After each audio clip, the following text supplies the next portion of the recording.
The devastating and deadly impact of Typhoon Haiyan on the Philippines is becoming clear.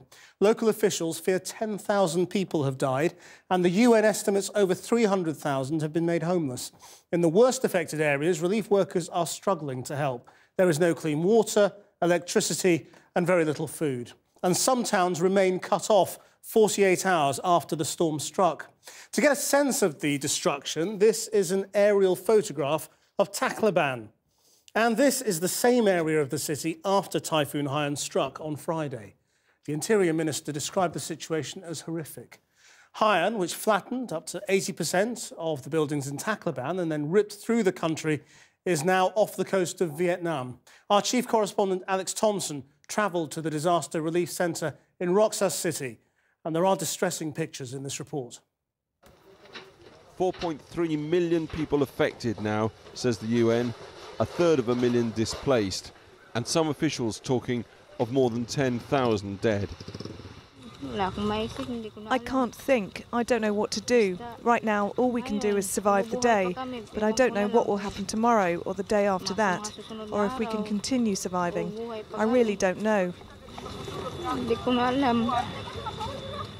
From the air, a sense of what was the provincial capital, Tacloban City, pulverised by sea surge and wind, rebirthing ships high and dry. No wonder people here talk about it being like a tsunami. The situation continues to unfold.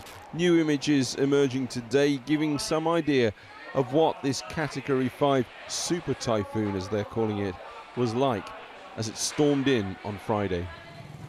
They've trekked hours in the blazing heat just to get to Tacloban Airport to try and get out. Our goal is I must go out of this city. Manila Military Air Base, the C-130 is readied. If this is a key air bridge to the tsunami-like chaos to the south, it's pitifully under-equipped. 12,600 litres of aviation fuel, our travelling companion today, desperately needed for the helicopters, the only way of gaining the dimensions of this disaster. Roxas, another provincial capital, badly affected. We were, it seemed, the only journalists to get here, and certainly no established aid has reached this region at all.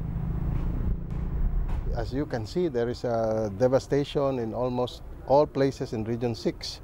About 200,000 families are affected. We have not yet reached all the areas, especially in the hinterland areas, and those that were cut off due to heavy flooding. Michael and his friends took us off to what remained of their homes.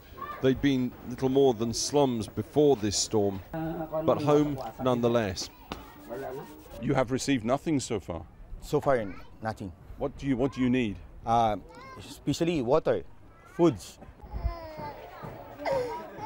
Michael was busy with the children, so didn't see President Aquino, who came here this afternoon to the airport, smiled a lot, handed out carefully assembled rice bags for all of a few minutes, spoke,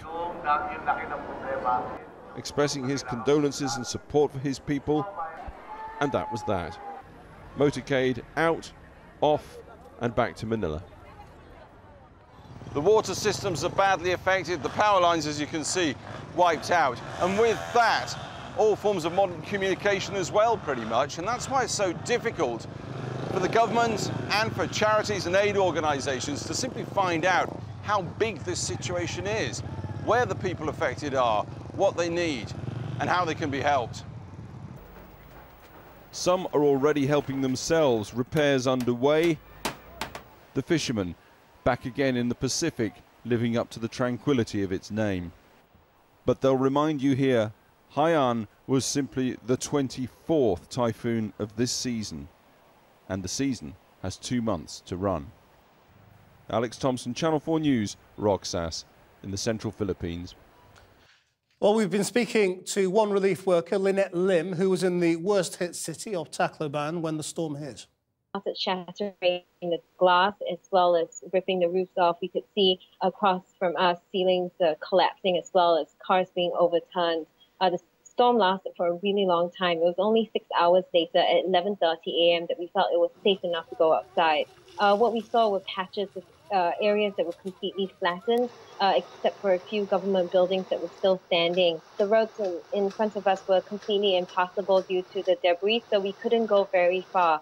But what we saw when, for the distance that we managed to cover was dead bodies along the side of the road waiting to be cleared by rescuers. The families that we talked to said that they had left someone behind because they were worried about looters coming in to steal all of their belongings, and it's likely that those people are killed in the storm. Well, just before we came on air, I spoke to Alex Thompson and I asked him what was behind the sudden increase in the estimated death toll. It has jumped sharply overnight, and I think this is one of the key factors pushing this was the discovery of what had happened to one of the provincial capital cities, Tacloban, which is in the region next to the one I'm in tonight. Obviously, that place had been comprehensively obliterated, if you like, by what had happened. So I think tonight we're in a situation where, how can I put it, it could go either way. I mean, there are two towns to the east of Tacloban, for instance, where the typhoon hit before it hit that town. One of 40,000 people, one of 35,000 people. We're getting reports tonight that nothing's been heard from either of those towns since this happened on Friday. So when you start factoring things like that in, it's just to say it's a very deeply confused situation. It's spread out over a vast area. Do they have the resources or enough troops to cope? This typhoon was the 24th, yes, the 24th of the season, and that season still has 2 more months to run. They had enormous preparations, and they are very thorough putting preparations in place. But this is a democracy. You can advise people till the cows come home to go to a typhoon shelter. Whether they'll go or not is entirely, at the end of the day, down to them. And it's clear from the casualty figures, which are growing and they will continue to grow, that a lot of people simply decide to stay put. And look at the looting. They wanted to protect their property. They wanted to stay at home. A lot of people did that. An awful lot of people paid the price. But yes, it's going to take an awful long time. Topography, we're dealing with archipelago, we're dealing with islands, we're dealing with mountainous area. Obviously communications have been smashed and battered, and the road network itself has been battered. The number of helicopters is very limited. We were at one of the main air bridges up in Manila today, and we saw one C-130 Hercules transport plane. You've got to say, it looks tonight like they need a lot more than that. Alex Thompson.